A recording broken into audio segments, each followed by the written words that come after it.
Émotionnel ou rationnel, en accord ou à l'opposé. Les rencontres de l'heure. C'est une très, très grosse fin de semaine politique. Commençons d'abord dans le camp des solidaires, où il y a ce conseil national au Saguenay-Lac-Saint-Jean, où Gabriel Nadeau-Dubois met carrément son rôle de co-porte-parole en jeu, avec des conditions qui doivent être réunies pour qu'il reste. On en jase avec Emmanuel Latraverse. Salut Emmanuel. Bonjour. Hein, je lisais dans la presse une entrevue qu'il avait accordée à Charles Le Cavalier qui disait « Il y a deux conditions qui doivent être réunies.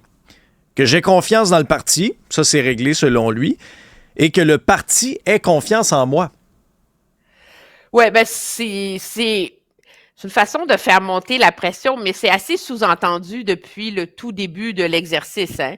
À partir du moment où lui dit que pour assurer un avenir, une prospérité politique à Québec solidaire, il faut moderniser le parti, il faut le rendre plus pragmatique, à partir de là, c'est sa vision à lui, il la soumet au choix des délégués. On s'entend que ça passe ou ça casse. C'est moi ou la vieille vision de QS.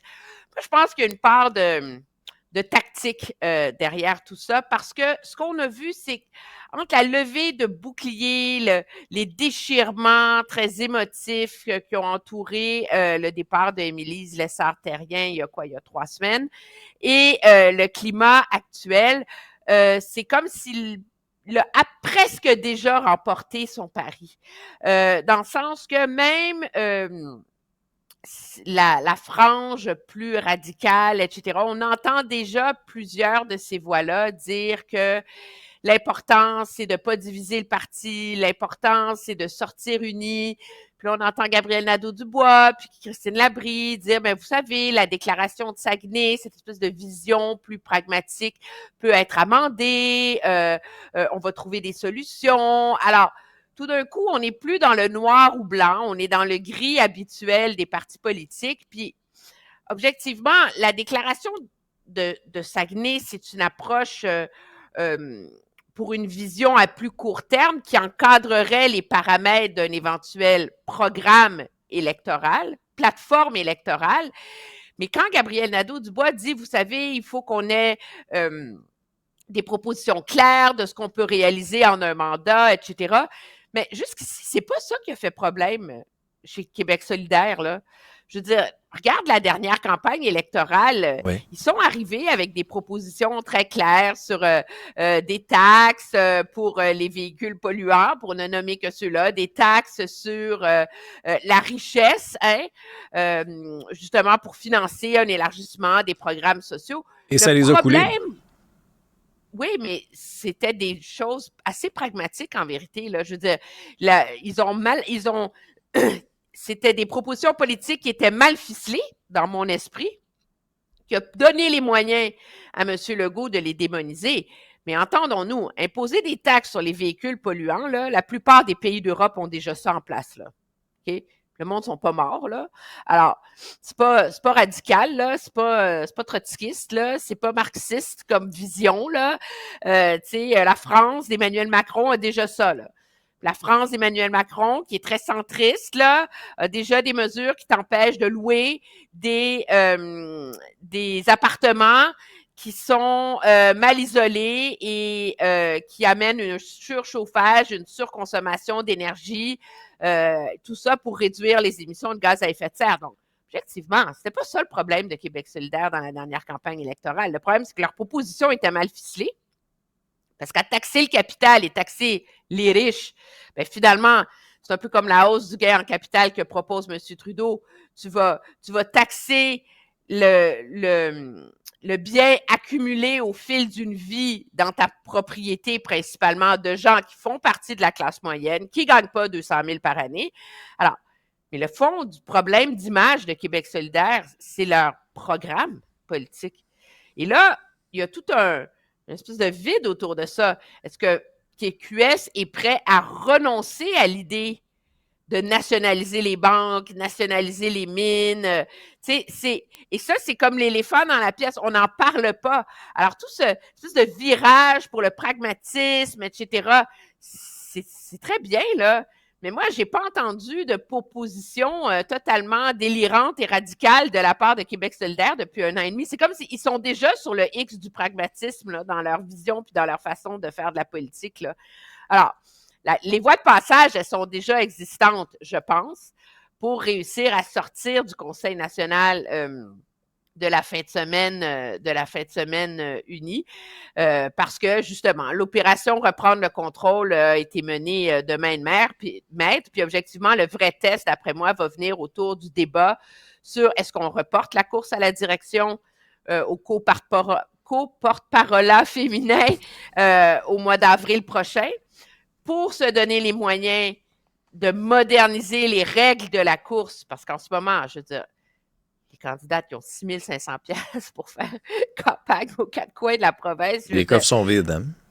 Mais non, mais c'est pas ça. C'est que t'as pas le droit de te financer, t'as pas le droit. Je veux dire, tu vas faire campagne à bicyclette, là, en allant ce serait coucher chez écologique. l'habitant. Ben oui, Voilà, c'est ça. oui, Alors, d'un divan à un autre, en bicyclette. Mais Emmanuel, la barre, on la met où? Parce que là, sur les 16 votes qui vont avoir lieu en fin de semaine, bon, effectivement, il y en a un là-dessus, sur la course au co-porte-parole féminin.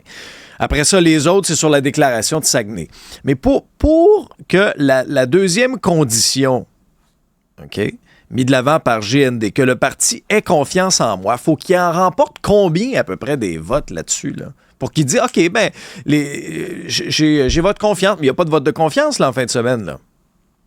Ben, moi, je pense qu'il faut que les principes généraux de la déclaration de Saguenay soient acceptés, OK. soient pas trop dilués et qu'il n'y ait pas une fronde organisée. Puis ça, on l'a vu, hein?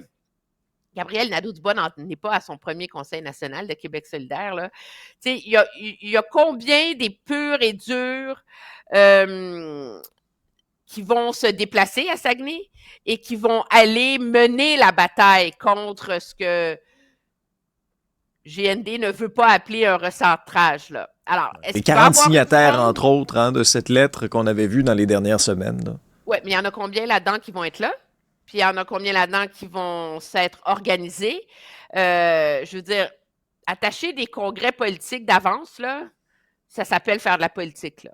Alors, si Québec solidaire est bien organisé, puis le leadership de Québec solidaire et l'exécutif et les gens autour de Gabriel Nadeau-Dubois sont bien organisés, ils devraient être capables de passer au travers du Congrès, du Conseil national, sans être trop écorché, et donc être capable de dire qu'il a remporté son pari et que Québec solidaire veut de lui et de sa vision. Quand on disait que c'est une grosse fin de semaine politique, c'est que la CAQ aussi est réunie, Emmanuel, puis je lisais les résultats d'un sondage Somme réalisé pour la presse. Hein? Oui, c'est intéressant. 7 Québécois sur 10 appuient l'instauration d'une majorité numérique, donc à 16 ans. Donc, en bas de 16 ans, tu peux pas, par exemple, t'inscrire sur TikTok, Instagram, etc. Mais il y a aussi un clivage. Il y a aussi vraiment là une rupture. Plus t'es jeune, plus t'es... Oui, on n'est pas surpris, mais plus t'es jeune, plus tu t'opposes à ça, puis plus t'es âgé, ou si t'as tes enfants, ou si t'as des enfants, tu te dis, tiens, c'est une bonne idée, ça, la majorité numérique.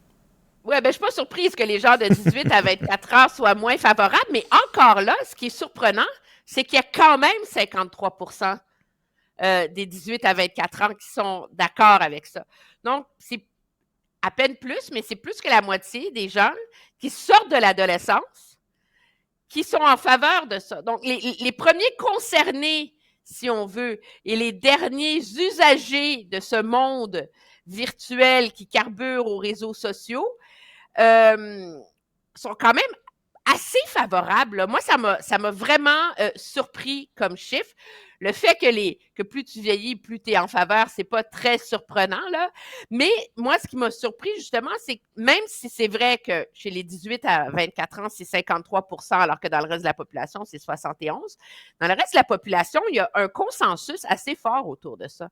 Le problème, bien sûr, c'est comment tu le mets en œuvre. Et c'est là que le Québec est comme confronté à un mur, je pense, autour de ça, en termes de juridiction. Parce que si tu l'instaures, la majorité numérique, il faut que tu sois capable de l'exercer, de la contrôler. Et là, je t'épargne les poursuites que vont mettre en œuvre ces plateformes-là, mais objectivement, de réglementer ça, ça ne revient pas à une province dans un système fédéral, ça relève du fédéral, qui lui n'est pas du tout dans cette logique-là et dans cette approche-là face au contrôle des méfaits des réseaux sociaux sur les jeunes. Je lisais un livre qui est vraiment, pour les gens qui s'intéressent, là, qui est vraiment absolument fascinant, là, The Anxious Generation de Jonathan Haidt. Tout justement sur l'effet des médias sociaux. Il lui raconte que, objectivement, il y en a une façon d'instaurer une majorité numérique. C'est que quand tu achètes un téléphone et que tu crées ton cloud, soit sur Apple, soit sur les plateformes Google, là, que c'est au moment de la création de ces plateformes-là que il y a un mécanisme qui force une mise en place du contrôle parental, objectivement, et un mécanisme où, par défaut, les paramètres sont mis pour quelqu'un de moins de 18 ans. Je comprends. Sinon, c'est trop facile à contourner, Emmanuel. Donc, que par défaut, tu ne puisses pas y aller et qu'ensuite, comme parent, quand toi, tu t'achètes ton téléphone, tu puisses le débloquer pour toi. Ça fait en sorte que c'est comme si ces téléphones-là sont relativement verrouillés. Il y a une façon aussi encore plus simple, hein? C'est qu'objectivement, il existe des téléphones qui n'ont pas accès à Internet. Ils ne sont pas en vente au Canada. Bravo, bravo. Mais ils existent. Samsung en a inventé un qui ne se vend qu'en Corée. Alors, Samsung se préoccupe de protéger les jeunes Coréens. Le reste de la planète, ça ne les intéresse pas. Puis, il y en a un qui existe aux États-Unis qui a la vertu, en plus, d'être physiquement identique à un téléphone, un iPhone. Donc, tu n'es pas gêné là, à te promener avec ton flip phone parce que tes parents sont trop sévères, là. Mais il n'est pas en vente, au Canada. Alors, c'est intéressant parce que finalement, ce Conseil général, la CAQ, où on va justement se prononcer sur la majorité numérique, on va se prononcer aussi sur un meilleur encadrement des écrans dans les écoles. Ce que souhaitaient les jeunes caquistes, hein? Ben, c'est ça. Eux, je pense que ça va donner enfin l'occasion à la CAQ de reprendre l'initiative sur ce débat-là, qui est un débat qu'a réussi à s'approprier de façon très, très, très habile dans l'esprit populaire, le Parti québécois depuis le mois de janvier. Et là, on avait une CAQ qui était un peu coincée parce qu'eux savaient qu'ils voulaient parler de ça à leur conseil général. Ils ne voulaient pas s'auto-scooper. Alors là, l'espèce de malaise ambiant là, va se dissiper en fin de semaine parce qu'on s'entend que un conseil général, c'est une grande fête pour donner le prétexte de grandes annonces. Si on est tout organisé pour que les jeunes caquistes mènent cette croisade-là, c'est qu'on s'attend objectivement à ce que M. Legault annonce quelque chose au terme de l'exercice. Alors, on verra bien la réponse dans quelques heures. Merci, Emmanuel. Très bien, au revoir.